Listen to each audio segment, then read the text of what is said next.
আজকে একটা কেস হলো, সেটা হলো সন্ধ্যে বিকাল থেকে 5টা থেকে পুরো 7টা পর্যন্ত বৃষ্টি হলো। তো আমাদের গাড়ি বলা ছিল যে আমরা ঠাকুর দেখতে যাব, তো সেটা তো হলো না। এখন বৃষ্টি নেই, খটখটে ওয়েদার হয়ে গেছে। তো আমি একটা ওয়ান পিস পরেছি, তো মা শাড়ি পরছে, সেটাও তোমাদেরকে দেখাবো। একটু মনে কষ্ট হচ্ছিলো যে আজকে ঠাকুর দেখতে যাবো, হলো না, তবু ঠিক আছে, নো প্রবলেম। সামনে টুকটাক যা আছে সেটুকু হেঁটে হেঁটে দেখবো।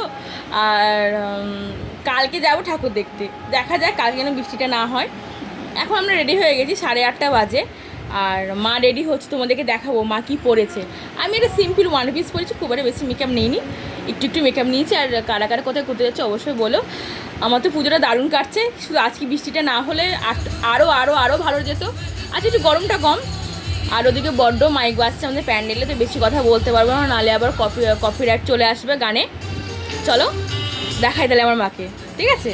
ঠিক আছে, এই হলো মায়ের সাজগোজ। কিন্তু মায়ের শহরও দেখতে পাবে না আমার বন্ধুরা, ঠাকুর দেখতে গিয়ে হ্যাঁ দেখা হলো না। হ্যাঁ কালকে যাবো। এই হলো মায়ের সাজগোজ, কেমন লাগছে অবশ্যই কমেন্টে জানো।